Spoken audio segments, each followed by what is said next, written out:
Right.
Thank you so much for coming out on a Thursday night to this beautiful forest. Isn't it amazing?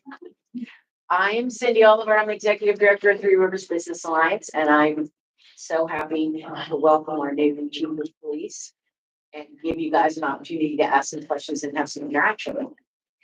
And I'm going to first introduce the president of Three Rivers Business Foundation, which is the educational arm of the chamber. They're our nonprofit organization. And Ray Sidney Smith is our president, and he put that up this year. And it's getting very, very active, and some volunteer signups in the back if you're interested. We have a lot of activities coming on. If you're interested in doing a workshop for us or with us, just feel free to reach out to either me or Ray. Our contact information is on the back of one of those cards back there. And there's also a sheet back there of some of our other activities that are coming up. So please feel free to pick that up, and hopefully we'll see you at something else. And with that, I'm going to turn it over to Ray, and you will be in good hands. Great, thanks, Cindy. Good evening, everybody. On behalf of the Pittsburgh Equality Center and the Three Rivers Business Alliance, and of course the foundation, I want to welcome you all to this very special town hall event.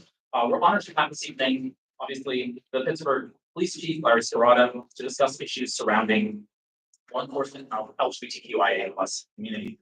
Chief Scirotto is our first openly gay police chief in Pittsburgh's history, a milestone we mark with great joy. As a law enforcement veteran and trailblazer, Chief Scirotto brings a unique, valuable perspective to navigating the complex dynamics between the police and the queer community, which we'll get into in a little bit. We will have a candid, solutions-oriented conversation to address concerns, foster mutual understanding, and explore tangible steps towards safer, more trusting relationships. Everything we're going to discuss is nuanced and difficult, no question about it. But it's the only path to meaningful progress. And I ask that we take these steps together tonight in open, thoughtful, and respectful discourse. Our shared goal is Pittsburgh, where everyone, regardless of sexual orientation, gender expression, or gender identity, feels safe, respected, and valued. That work starts here. So let's begin by welcoming Chief Scirotto to the stage. Chief, we're grateful for your leadership. Come on in.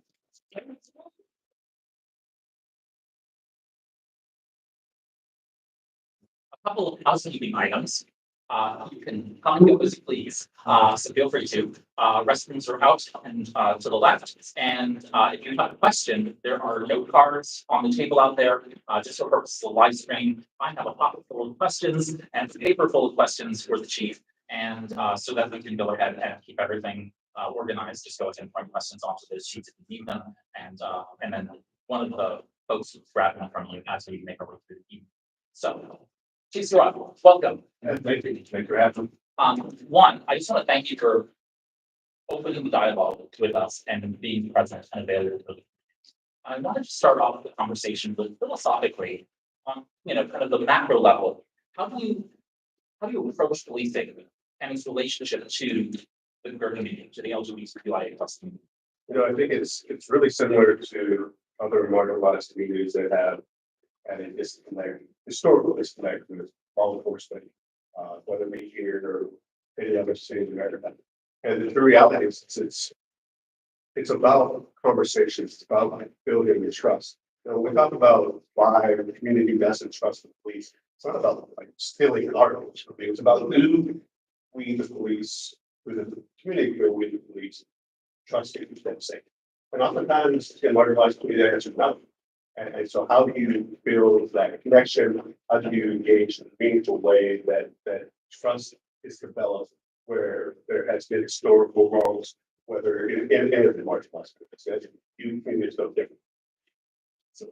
So what do you believe is really from the perspective that we're looking at, if on a high level we want to treat really all minority populations kind of equal in that kind of larger perspective, what do you think are the biggest issues or the biggest issue facing LGBTQ+ people when they interact with law enforcement? It's the unknown, right? It's part fear, and we not only we have been available as we need to be. We've made great strides in the Black community. I think we made great strides in the Latino community, and this has just been a community that hasn't maybe hasn't seen that same level of attention. And so, or maybe even demanded that same level of attention or attention, right? And so in that, we have to become much more available than we have been in the past, but that's an intentional effort. And if the community is not demanding it and it's not a priority to us, then just that passes. And so being Pittsburgh's first openly gay police chief, how does that relationship really fit for you then? How does it change your paradigm or at least chiefly perspective and how you operate?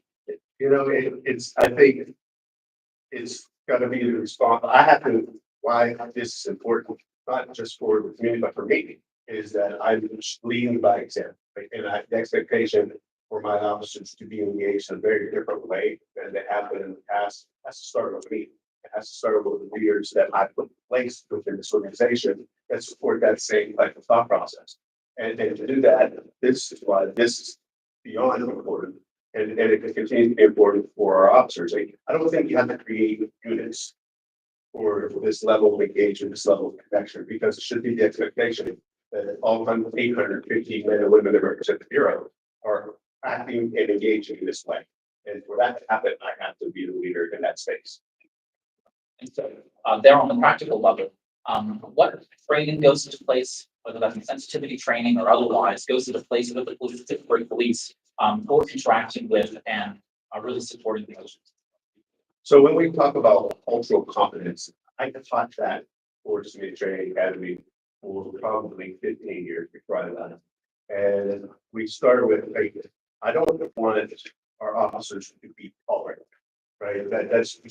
I want you to be understanding, right? I want you to have a level of engagement with treat people with respect. Tolerance is just, I think to me, it's BS to like, oh, I can be used to something that's different without ever taking effort to have a level of understanding in sentence. Right. And so that's just the true reality of where we go with the training and how we develop our officers' mindset that they're introduced to members of the LGBT community in a way that they wouldn't have otherwise been. And we rely on those trainings, those interactions to change or to inform, I guess, the way our officers think about people that maybe they have never met or have engaged with. We hire all walks of life from various neighborhoods, that communities that maybe never had engagement with somebody from our community. And so how do we create an environment where they feel comfortable with having conversations with something or someone that is unfamiliar to them otherwise? Yeah, I think it's really important. I mean, we're always learning. You know, before we started, we were talking about some of those learnings, even as people of the same community, right? And so it's really important for us to continually have an open, honest dialogue. And so I appreciate the police force really having that kind of cultural competency training built into it. Great. Would you guys mind speaking out to us Sure. instead of to each other? Sure. It'll make it a little easier to hear. Yeah, Just look at me. I've heard that. It's a little bit different when you don't have a microphone. You haven't had much time in this position yet to kind of maybe put into place some initiatives. But what do you think are some initiatives just beyond, the the police force, you're doing, basic training, that kind of thing. What else is needed to improve the relations between the community and the police? It starts with recruitment. That's critically important to us, that we are a multicultural city. And in that, we have to have a multicultural police department. And so while we give great attention to recruiting in the Black community, and we give that same level of attention to recruiting in the LGBT community and the Latino community, right? That we are representative of the community of which we serve, and not one being more important than the other, because it all matters. It's all going to intersect at some point, right? But that we're bringing on officers that have life experiences from this community that can share that with us, share that with our other officers. Right, I can't be the only person or one of five, right? I'd like to get to a point where we're not one of, the first of, right? And in that, you have to bring people into the organization that have these shared experiences from our community, and then you start to normalize what the LGBTQ community is, And that, yes, and we are a welcoming profession that wants members from this community, just like we want members from the rap community, just like we want members from the Latino community. Right? And to do that, I think that's probably more important than anything else we can do. We have the two people from the LGBT community from this community that I recruited to that are participating in our process right now. And onboarding them is important for me. Sitting in this space, right? I'm multicultural, right? My father's black, my mother's white, and I'm a member of this community as well. So I know how important it is for people like me to out in the community that are young and see people in these positions of success that represent the community. Representation always matters. So if anybody is out there looking for a career in law enforcement, with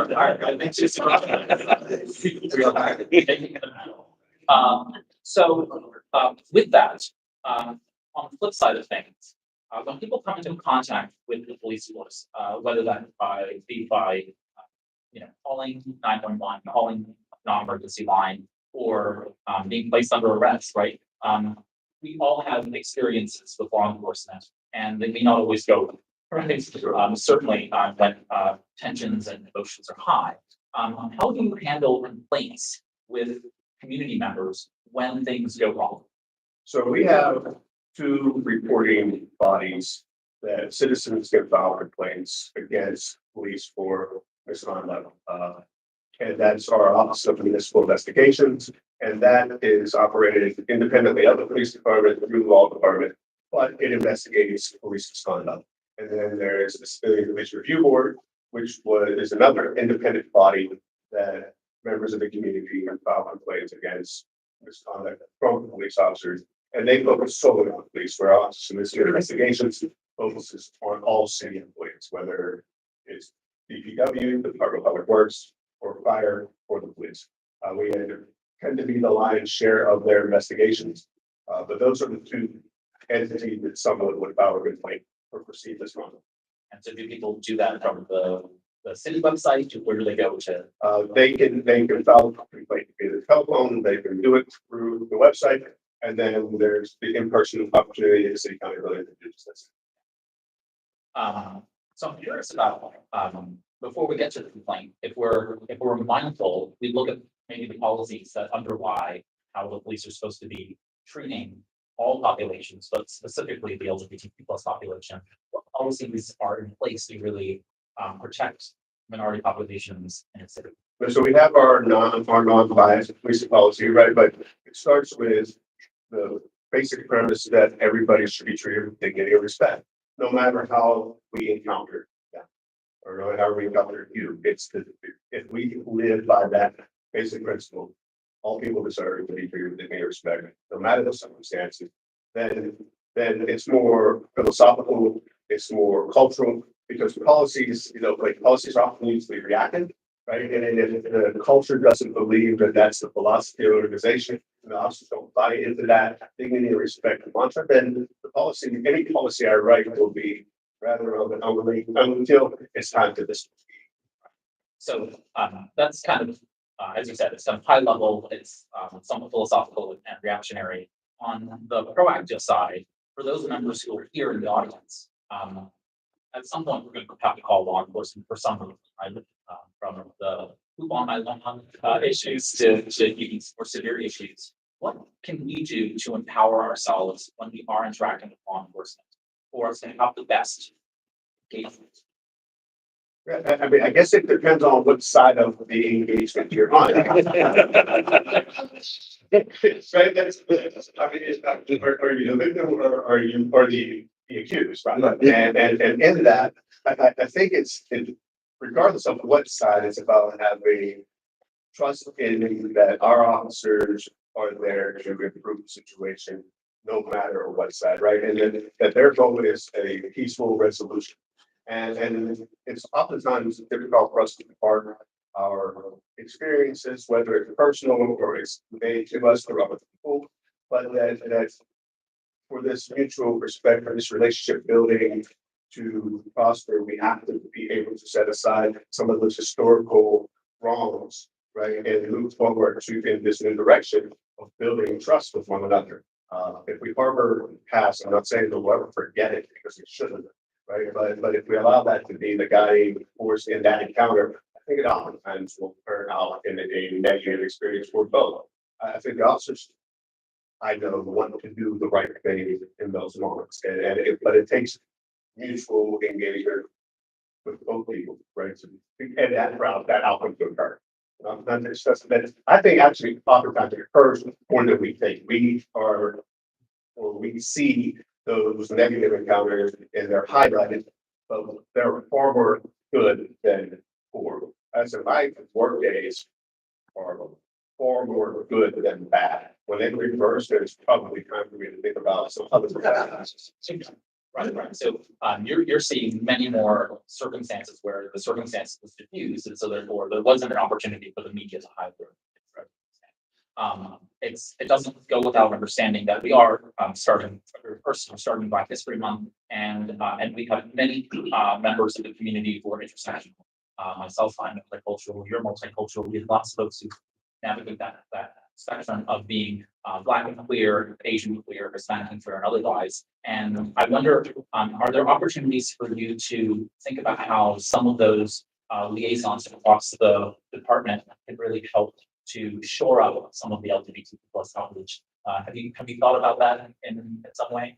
You know, this is, I think, the community that doesn't demand the same level of attention that some of our other marginalized communities do. And in that, it seems like, oh, everything is going okay. Everything's great. I know I don't feel nearly the amount of calls of concern or for concern from this community that I do from others. Right. So be careful. I think okay, but that's what this is about, because to be quite honest, if I think everything's a-okay, right, we're living in harmony, and community's telling me, oh no, we're not. You're just not hearing it. Then that's what these community conversations are meant to do, is to bring to light. Maybe we are living in the world that I believe, but maybe we're not. And if we're not, then I need to become aware of that so that we can move in a direction that we are treating people in an active manner. We are being very in our police respect is the expectation. No, the expectations are reality. And I believe that's the case, but from this conversation, I may be sadly mistaken. And if I am, and if we are, then it's an opportunity for us to improve that level. Right. I think that many times what we have in the queer community is that we're fearful of interacting with law enforcement because that might out us, both at work or even in a home environment where we may still be under the care of someone guardian, and so therefore we don't actually reach out. So it's this kind of hidden epidemic of issues that can occur.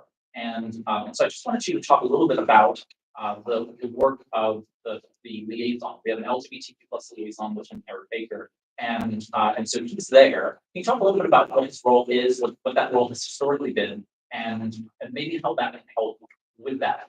Right. I think it is, the role is to be a connection to the police administration, oftentimes relative to policy and training. Right? And in that he has other responsibilities that different than maybe our community resource officers who are out in the community. And that's, I guess, the direction I want this to go, and it will go, is that the liaison in the role he plays is more administratively connected than the community connected. And how do we take those officers, and that's also the challenge, that we will have officers that aren't out, albeit maybe some of us in the community know that they're part of the community, that they're not out at work, and asking them to engage in that way is really challenging, right? It's easy when I ask a Black officer to engage in the Black community. That seems to be an easy connect, and I don't have to encourage any other way other than just simply ask. But when I ask a gay officer to engage in our community, in this community, it's a different ask depending on where they are in their life, and that's a challenge that I don't face in the other communities. So with is getting our officers, our LGBTQ officers, to be encouraged enough, to have courage enough, to feel supported enough, to sit in those same spaces where we're going to community. And it's not that liaison for policy administration, for the high level of executives of your organization and our police department, but how do we impact and encourage that same level of connection in the community with our younger officers, the officers that are going to be answering those calls for service, that are going to be more likely to engage. You and I are most likely always get along because of the roles in which we sit, but I'd say that it's fairly difficult. This is probably least important to me. It's far more important to me for the officers that answer the call in the middle of the night on Saturday, in the middle of the afternoon, that they have that level of connection, they have that level of understanding of the LGBT community than it is for you and I. And that's the challenge. I just want to piggyback on that. I'm kind of curious because the city of Pittsburgh's rating for the HRC commission wasn't 100%. And the reason why it wasn't 100% was because they said that you didn't have an LGBTQ liaison with the police department. So was that not true, or is this a new position? I'm just going to repeat it for the folks watching the live stream. So the question was that the HRC gave a less than 100% rating for the police department because they didn't have a liaison to the bureau. And I would say that was inaccurate. And so Commander Eric Holmes sat in that space when I was here in 2018. And I'm not certain when Lieutenant Baker assumed that role. I would imagine it was shortly thereafter that Commander Holmes had left. But again, to that point, it's such high level. It was such a high level connection that maybe community didn't even know it existed. So if only the four of us know about it, then it's really a liaison, right? HRC. And HRC, right? So the five of us don't, because we know about it, but no one else knows how to connect with that liaison. And that's my show, and that's my concern. That's the direction in which we must change, because our community needs to be able to reach within our organization someone they know is an available asset to them in that moment. And I don't think where we're at today is suitable for that level of connection where we collectively need it. So I'm going to switch gears just a little bit to Pride. Pittsburgh Pride is a large scale event that happens all over the region. And we have many different prides in addition to our kind of main pride. And I'm curious how the Pittsburgh Police Force kind of deals with supporting and ensuring safety during those gatherings. I think it's just good for the community to know where your perspective is. So we are always engaged in the planning of that event. I was intimately involved with it when Delta led it from beginning to end, including working the event, right? So now it runs to special events. For instance, the original location for this upcoming summer was going to be on the North Shore, where they had it last year, except there's the Kenny Chesney concert going on those 2 days. And what was the intersection of those two things? Yes. Resulting, right? So now we're looking for an alternative for our community to safely still be able to celebrate Pride without changing the date. So now it's going to take place in Wednesday Park, which is a great alternative, albeit maybe not where the organizer wanted it to be, but with cooperation with city, public safety, and police, is probably where it's best to be for all of the participants, right? So that we stay involved in that we're overly attentive to it being a safe event, and it has been.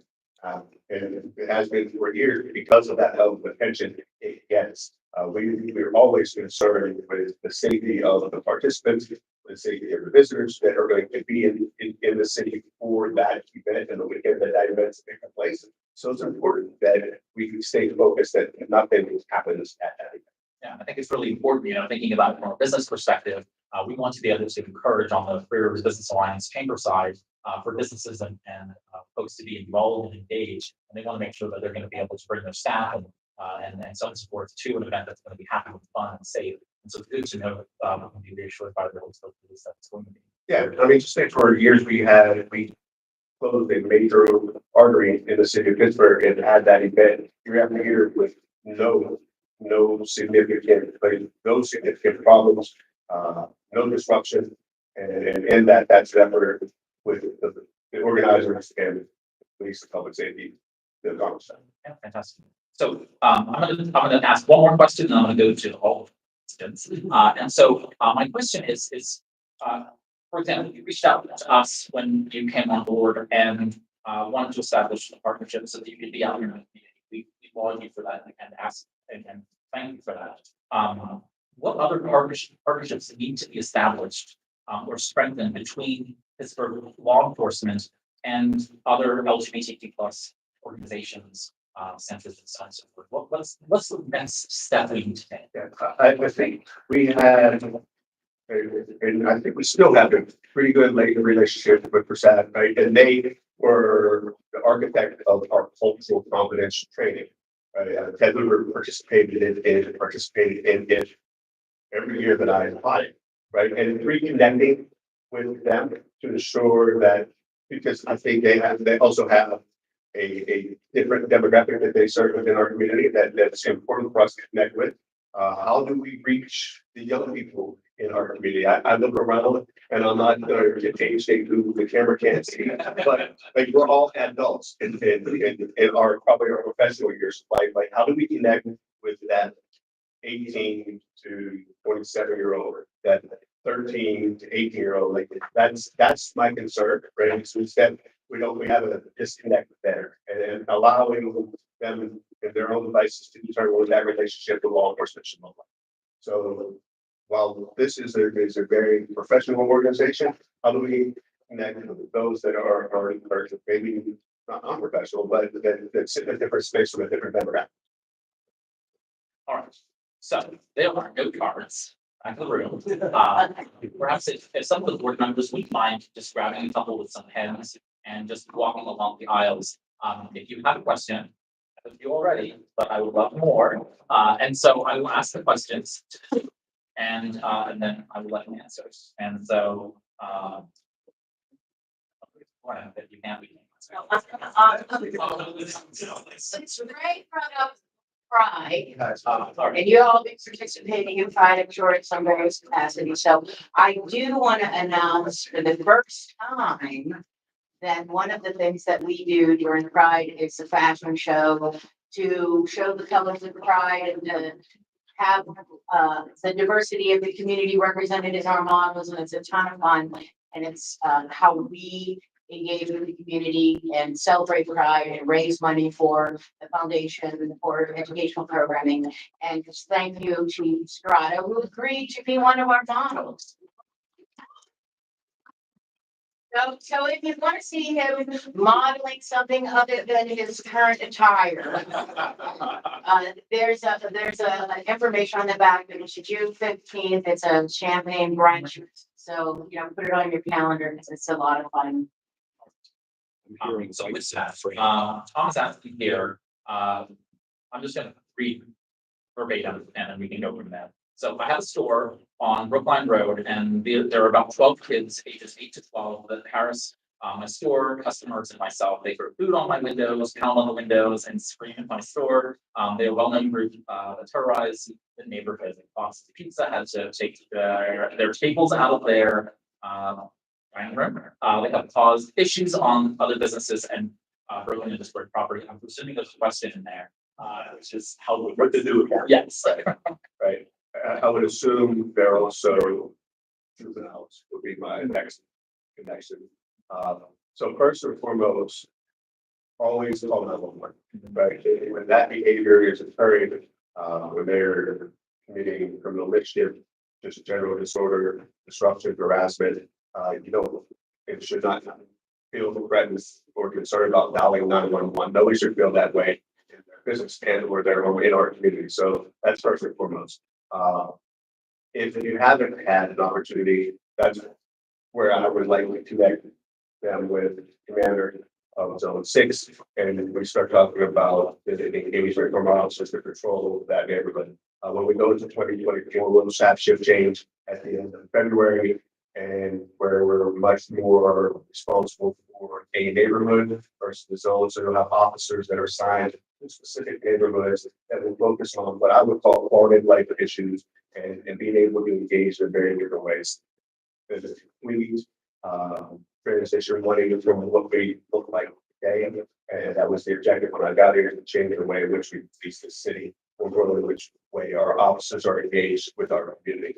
So they'll have officers that will be able to address those specific issues. And a lot of times it's like, no, I don't want to bother the police. Well, that's a behavior that no one should have to accept in their daily life. No one should feel threatened in their daily life. So we start with dollar number one, but then we connect with the lieutenant, lieutenant, the sergeant, and the officers who are responsible for that neighborhood to mitigate or mediate that situation. All right, so this is in the category of things I personally don't think the police should be dealing with, but here goes the question. What efforts are being made to address the housing crisis among the trans community is the question. And relative to us, thinking of when I homeless, that's what we're talking about the unhoused and what that looks like for us.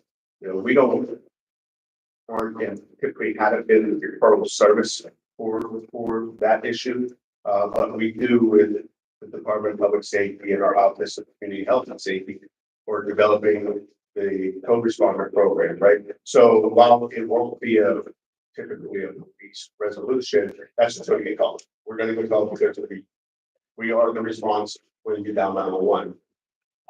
No matter, seems like no matter what it is. So we're developing this pilot with co-responder that brings mental health services with the officer. Right now, the pilot on the north side and in downtown, which tends to be where most of our unhoused live. And it's it's a cross population of everybody in the city, right? Demographics are in all of our communities. So it gives our officers the ability to bring a resource that they otherwise didn't have in the past and provide that level of connection with social services that has the focus of the mental health, chemically dependent and unhoused, and it can provide them resources where police would simply leave and would try to make the situation as right as you could if you felt everybody was safe and just leave, but the situation went unresolved. With this co-responder program, we have the opportunity to resolve the situation in a much more meaningful way for the person that's in that crisis. I would just put a plug in. I sit on the board of the Pittsburgh Equality Center. That's why we're all here together with 3 Rivers Business Alliance. And we've been around for 44, going on 45 years as a support referral service for folks across the entire LGBTQIA+ spectrum. So when those issues arise, reach out to us. We have lots of partners across the region who can help out with the Pennsylvania Trans Equality Project and many other that help with financial assistance and otherwise for folks who are trans and perhaps housed or displaced for any reason. Helps all kinds of issues. Actually, just talking to them today about how they can help more in Western Pennsylvania. So it's something that you absolutely should email or call us, and we can be able to at least. We're not going to be able to help directly. We can source a resource out there in the community to help those folks. All right. Let's see if this is kind of on the same question. I'm going to read that. We'll kind of go from it. So how can the police help with housing transgender people when they're brought to the Allegheny County Jail? Those who identify who identifies which gender the person is identified as. So when someone identifies their gender, who handles that kind of in the Allegheny County Jail? So the county jail has their own policy for how they're going to house the person that is incarcerated that moment. And to be quite honest, I don't know what guidelines they use for the trans community to ensure that they're housed in the appropriate spot.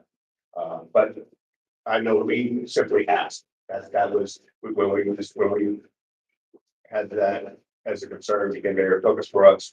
We just ask when you identify us. We don't try to qualify any other. whatever we're told is what we report to the jail. But I'm not certain that's what how they determine it within the jail. The conversation while having, I can ask that question and figure out a way that we provide that in this form with those listed. Yeah. I just don't know the answer to what they do internally. Okay. Whatever part you have, that's where you go. Is that what they do? That works. It's easy. And I need help creating all involvement for all this. We need a 24-hour advocacy program. Or so things out, you come to jail or surround jail. Is they can call and get an advocate immediately down there. To at least guide them in the beginning stage of arraignment and all that. Because a lot of us are scared. We got our tongue between our legs. We don't know what to do. We don't have family. Contact. They're not accepting of us. We don't have the resources as other people do. And I've really been working on that idea. I probably would have had that up and running already, but I'm working on my own business. But we do really need a 24-hour, advocacy thing. Where if someone comes in, we gotta leave county jail, and they say, look, we're part of LGBTQ. Because we know of, the molestations, the rapes, the physical just brutality that goes on. We're almost punished right from the door, because we gotta take protective justice. Because we know if we go up on C-Block, it's murder. And so I'm trying to implement something, and I've had this idea for a while. To maybe, make it safe for people coming through. And maybe even have a program called Second Chance, where, maybe the judge can give a bond to that program, where it's an LGBTQ program, where they could stay, until they go to court. I don't know, I'm thinking more. Yeah. I know the executive Verano's new team has laser focus on the way in which the county jail operates. And then how they engage with the jail population. So that may be a space that's an opportunity for this community where I can be created or let that intervention. All right. So I'm not sure if this is a replication of the question, but we'll It is. This? Yeah. How do you know? I'm sorry, because I didn't want to ask. All right, I'm gonna ask the question anyway, because I want to make sure that I'm being respectful of these. So it says, with the rise of violence against the LGBTQ community, combined with the police raids in Seattle gay bars, what are you doing to educate, train, and hold accountable the police? I can say we don't do raids in gay bars, so that's we just don't act in that manner. We don't participate in I'm not even searching what is going on in Seattle. I just know we don't do that here.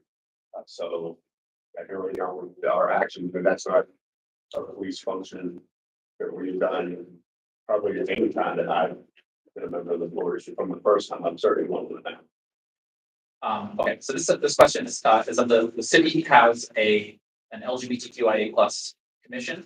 And so it's part of the mayor's administration. It's codified here in the city, if anyone doesn't know. And they requested that the mayor appoint a liaison between the commission, the LGBTQIA plus commission, and the police department. And they're asking, has there been any progress? So that is another role that the mayor has, is that connection with the administration and our police administration, city administration, and the LGBTQI. So Fantastic. So reach out to Lieutenant Baker. If you don't know who he is, feel free to reach out to me and all. That should be the point of contact.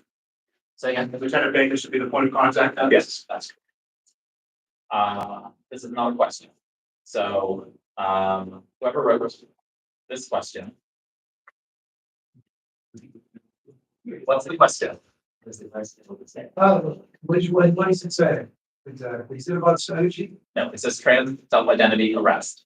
Right, well, that was the same thing you had account. Okay, fantastic. Wonderful. Just wanted to. Okay. Soji, this is you, Jules. Yes. What's the question? Basically, I was wondering if, the chief would consider, strategy training for the rest of the police force.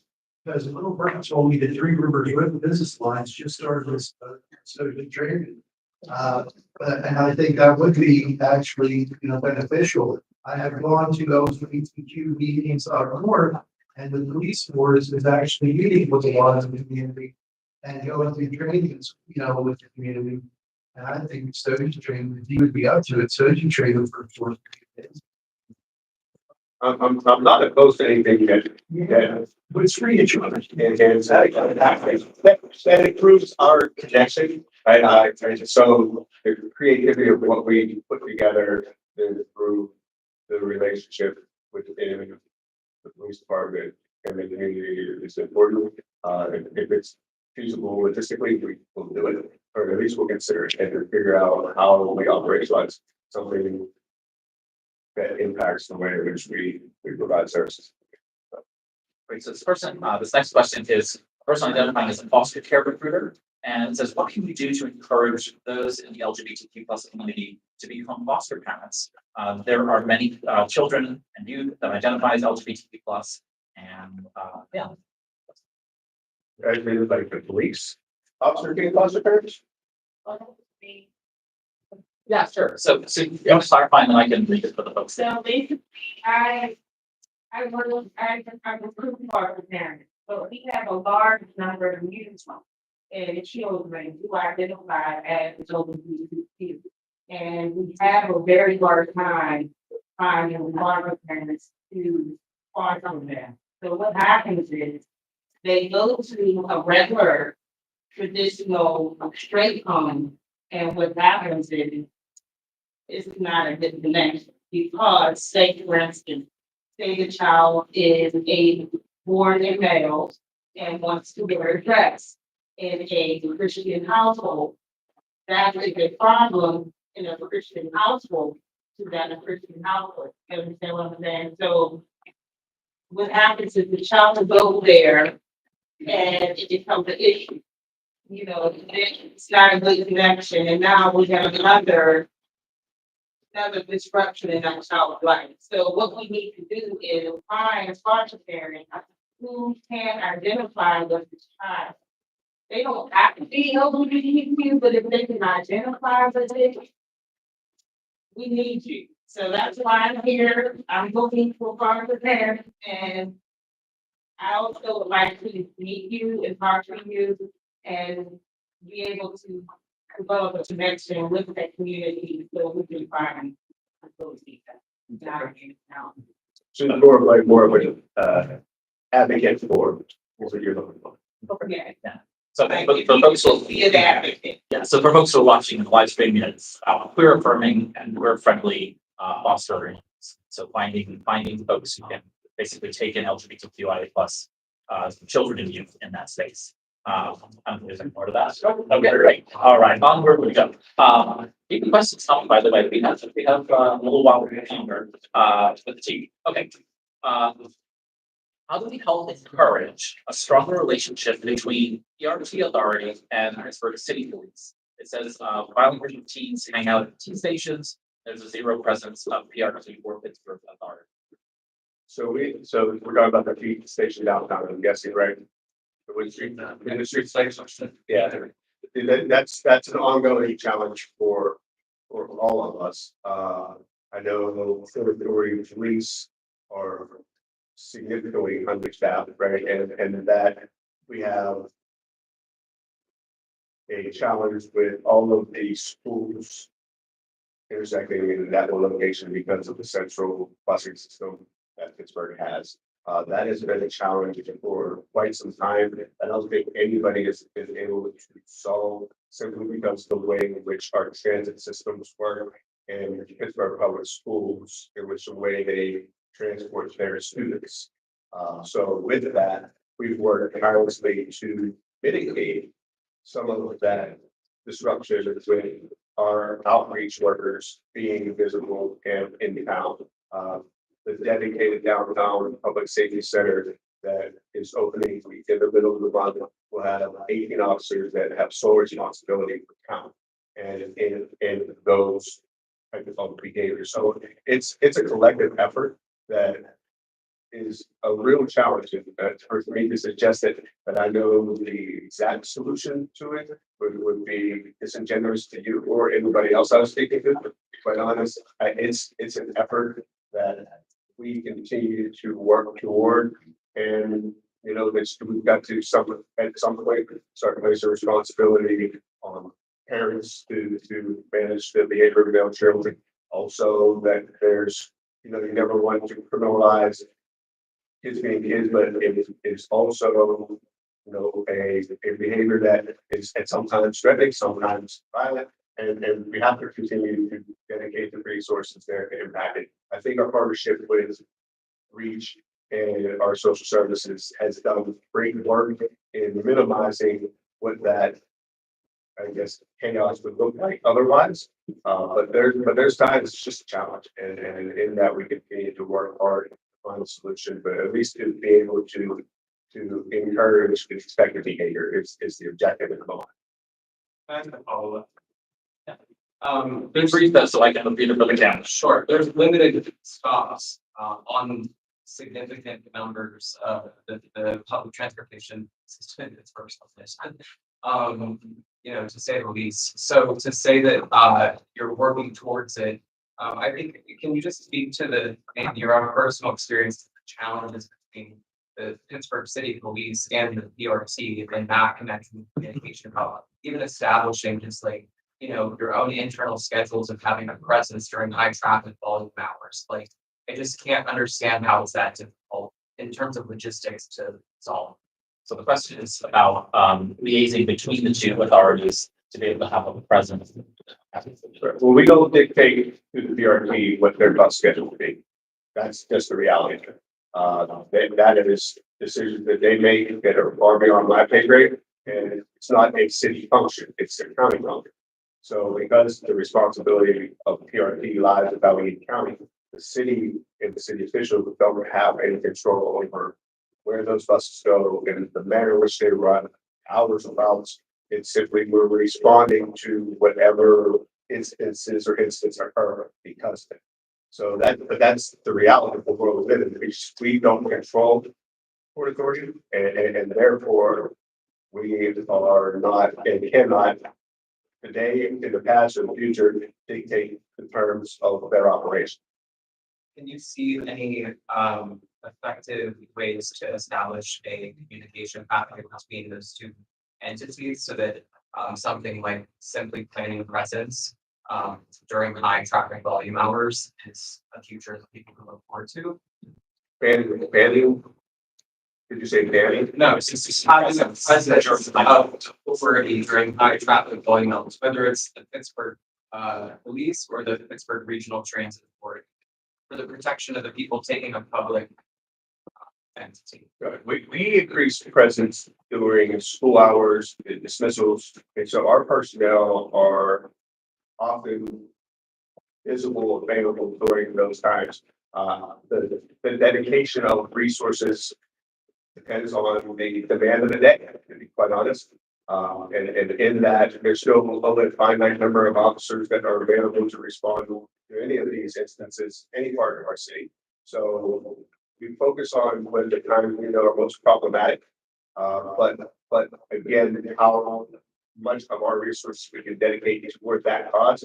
And then on top of it, quite honest, it's oftentimes not a police issue. Again, we're not going to be arresting juveniles, right? We're not going to arrest juveniles because there's no detention facility to even take juveniles. And now, do we want to start criminalizing what behaviors are we as a community willing to criminalize and change behavior downtown? We have to figure out what order looks like and influence it in some way without criminalizing kids that are involved in fights. So it's a challenge, and I know it's not always what people would like to hear, but there's a reality to what we do. And I never sit in front of a group and suggest things we are incapable or unwilling to do to appease a question, right? So it may not be what the response, the wanted response is, it's just what the honest response is. All right, we're gonna move on to our next question. How do you work with university police? They're stating an example of an anti-trans guest speaker that was held on campus last year. And they're asking, how do you work with university police to encourage safety in the LGBTQ plus community on campus? So that was a hit, right? Right. So we have a very collaborative relationship with it. as it relates to safety. It is responsible for the facility, we are responsible for the street. And we maintain that level of cooperation and agreement in all of these events, especially instances like that. It has made decisions that they're not going to ban those individuals that speak in that have that platform.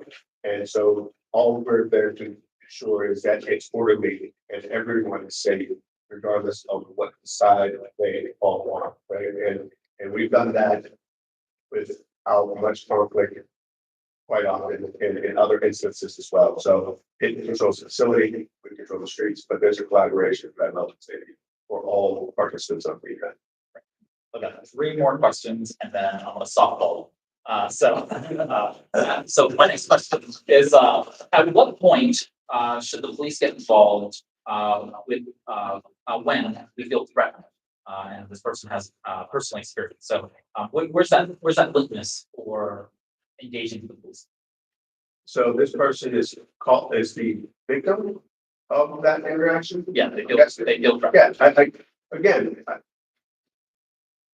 I wouldn't say there's a threshold. It's oftentimes a feeling, true feeling. That you should, if you feel threatened, if you feel nobody should wait until they're assaulted to call the police or to seek our assistance, right? So if the threat is credible and can be carried out, and you believe the intention of the person is to cause you harm, then do the simple thing, dial 911. What's the worst thing that can happen is we get there where not needed, it resolves itself, the threat left, great. I know what the worst is that can happen if we don't respond. So simply dial 911 again, and then the threat is credible. Don't think any more into it than that, right? And you're feeling will act.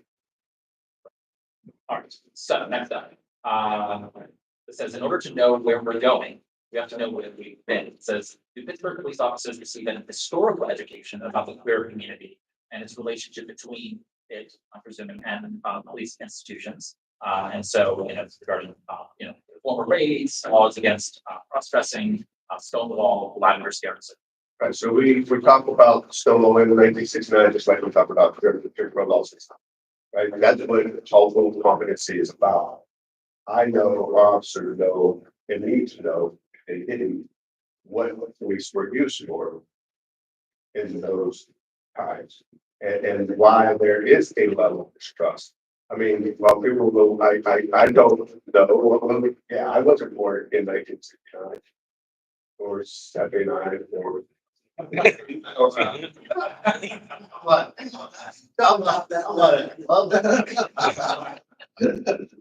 Well, I wasn't born in 1969. I have friends that were, friends that could remember that time, and a lot of times were formed by others' experiences. Right, so we have to recognize that, understand that that's a real fear, whether it was lived or conveyed, and be intentional about how others use our profession, and cognizant about how others use our profession, because it matters. And while none of us may have been a participant in it, it's still a lived experience for others that have been passed through our community, and it is real. And so how do we combat that is acknowledging it and ensuring that officers are aware of what those historical harms look like and why there is a disconnect or has been a historical disconnect with law enforcement and our community, law enforcement and the Black community, right? Those historical roles matter. They matter to somebody because somebody did, right? And for us to treat them as they're not significant because we didn't do it, it is not a powerful word of trust. Last question from the audience. What kind of procedures and policies? So that I think you already answered this, but I want to ask it anyway, just for finality. What kind of policies and procedures are in place for interacting with transgender people who don't have a physical ID that matches their identity? So that, again, we just simply ask the question. All the things we dictate, we ask this. And it's not our job to determine one way or another what the person tells us. It doesn't matter to us at that point. it shouldn't matter to us. The outcome isn't going to be anything different. So why do we need to know otherwise? With biological diversity, that doesn't matter. And so we have a policy to clear about whatever your vote is, exactly which you should assume to be true. So to be true. I'm gonna close with that one. What gives you hope about the future relationship between Pittsburgh law enforcement and the LGBTQIA plus citizens? You know, one of my favorite human beings in the back, right? You know, we hired the first transgender officer, and that was what, 2016, right? Let me tell you, I was at a loss of how we would have this officer feel a part of our organization, have our officers accept this person as a part of our organization, and be able to reach out to me and have her come and speak to her shared experience, connection with the community where I could just pick up the phone and call someone that I trusted, that would be real with us, be engaged. And it was such a cool opportunity for us as a department, I think for us as a community, to have a real connection in a space that would have been otherwise untenable in most instances, right? And so, like, it gives me hope because I see the best in most of our encounters. I know there are problems that we need to focus on, but I think we'll start this. Like, there's more good interaction with our community and the police than there are before. And it's not to ignore those bad interactions because they matter, but I think we have to highlight and acknowledge that there are far more good things going on with the police and community than there are these moments. And I'd love for the moments to never exist. And I'm not sure we'll ever get there, but it's worth trying. But I know there are far more positive moments, positive engagements. I get to see them probably a lot more often than others. But that's what gives me hope, is that we continue down this course of building relationships, or continue down this course of building an environment where we trust one another, that all of my officers are living in a space of acceptance and understanding, and tolerance is a thing of the past. And I believe, that I think I can encourage, persuade others to see that, see the same way I see. Well, with that, I just want to thank everybody here who asked the questions. This has been so wonderful to have you all in the room and to offer up these questions to the team.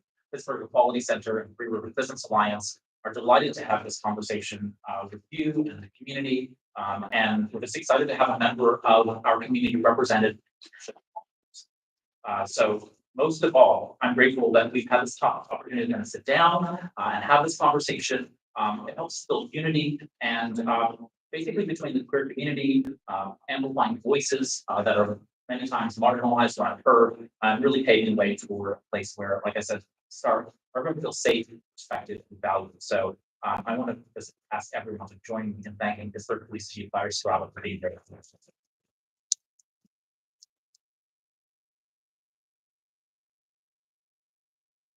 Before we close up, I have one really fun announcement, which is that the Pittsburgh Equality Center has been working on a fun little project. We've been developing a virtual community center, and we have it finally ready for launch.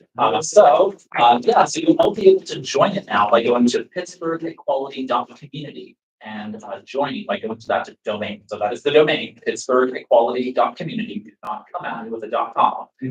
.community. Pittsburghequality.community. You go ahead and sign up. You'll request to join, and it'll let you in to the community. Just a couple of things here. We'll be hosting virtual and in-person events there. We'll be doing lots of fun stuff there. We have social groups and social opportunities for folks as well. Just a couple of things that we want to make sure people know. This is an online community for positive, productive communication and connection. So negativity will not be tolerated. I would personally kick you out. But two, we want to be able to make sure that the community feels heard, and this is an opportunity to continue this conversation online in a safe space where the board of directors of Pittsburgh Equality Center can be there to help facilitate engagement and conversation. If you are a leader in the LGBTQ+ community, we have a specialized group within the community designed just for you. So feel free to just shoot me a direct message inside the platform once you join, and then we can put you into the consortium of leaders there as well. Side note, this is Grindr. So just because you are aware, please, let's keep this clean. I'll leave with that. Thank you everyone for coming. Good night, UTHjobs.net, we are hiring.